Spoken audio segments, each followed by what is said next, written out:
They arrived without warning, no diplomacy, no negotiation, no mercy. A single transmission echoed across every satellite, every phone, every screen on Earth. Your extinction will be swift. Resistance is inefficient. In that moment, humanity faced a cold, calculated judgment, not from nature, not from war, but from something ancient, intelligent, and utterly convinced we were already dead.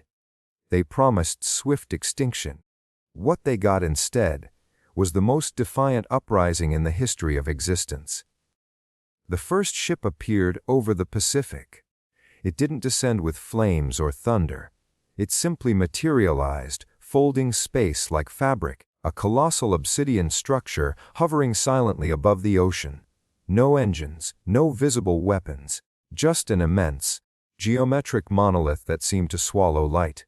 Within minutes, 12 more emerged over major global centers: New York, Beijing, Moscow, Delhi, London, Sao Paulo, Sydney. Panic erupted, air traffic froze, militaries scrambled jets, missiles locked targets. None of it mattered.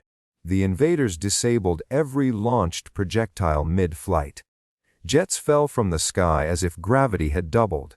Nuclear silos were overridden remotely. Every attempt at retaliation ended before it began. Then came the broadcast, not through radio, not through television, directly into human neural frequency, a voice without emotion, without anger, without arrogance. You are biologically inefficient, technologically primitive, environmentally unstable. Your extinction will be swift. Compliance is irrelevant.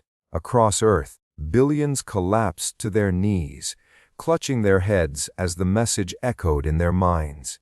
And then the countdown began.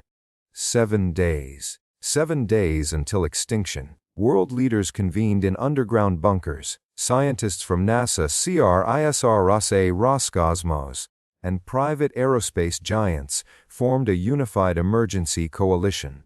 Never before had humanity worked together without borders. Analysis of the alien structures revealed something terrifying. They weren't ships. They were anchors. Space-time distortion nodes. Each one was slowly synchronizing to Earth's magnetic field. And when the synchronization completed, the planet would experience a catastrophic resonance event, molecular destabilization. In simpler terms, the invaders weren't planning to bomb us. They were going to unmake us. Total extinction, clean, efficient, clinical. Humanity had 7 days. On day 2, something unexpected happened. A 19-year-old Pakistani physics student named Ayan Malik published a theory online. He wasn't in a bunker. He wasn't funded.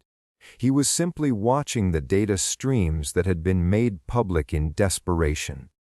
He noticed a pattern in the anchor's synchronization frequency.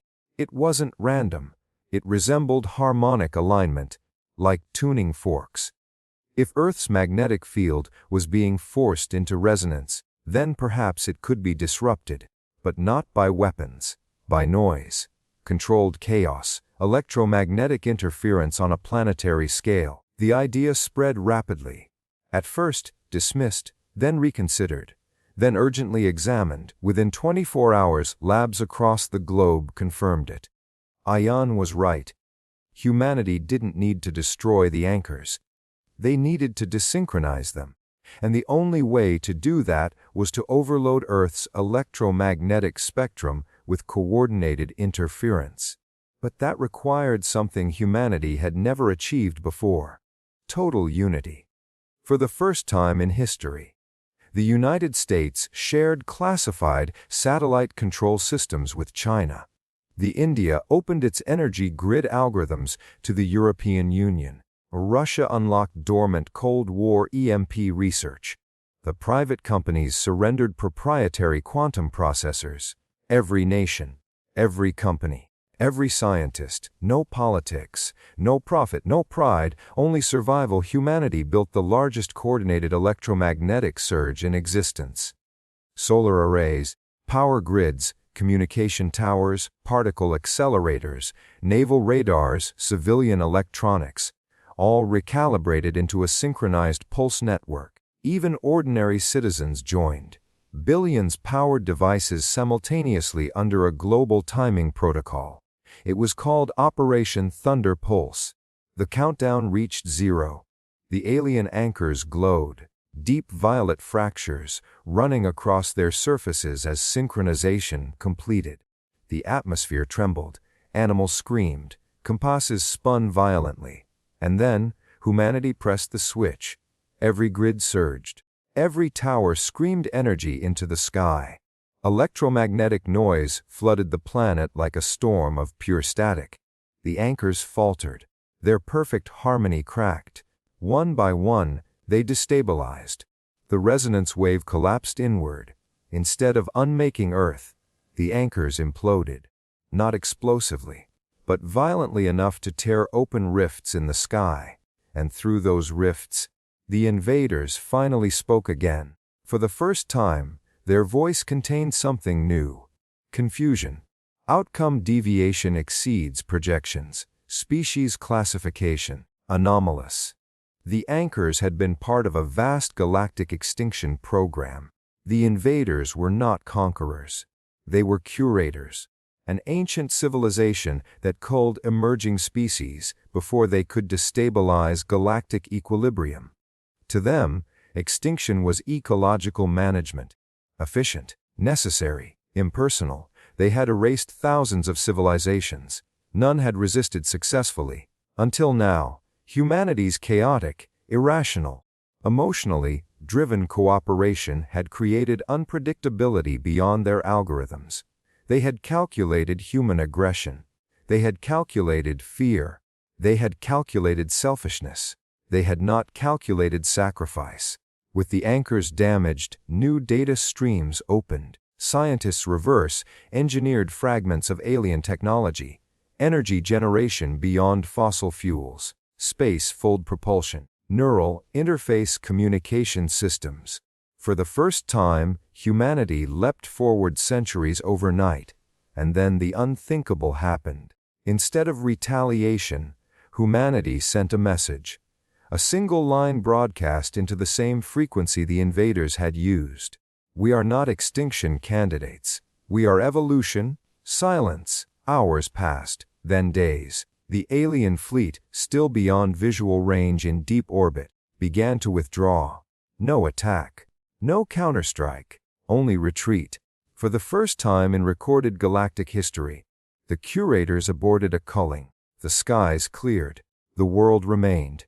But humanity was not the same. Borders softened. Military budgets transformed into planetary defense initiatives. Energy grids modernized permanently. The crisis had revealed something terrifyingly beautiful.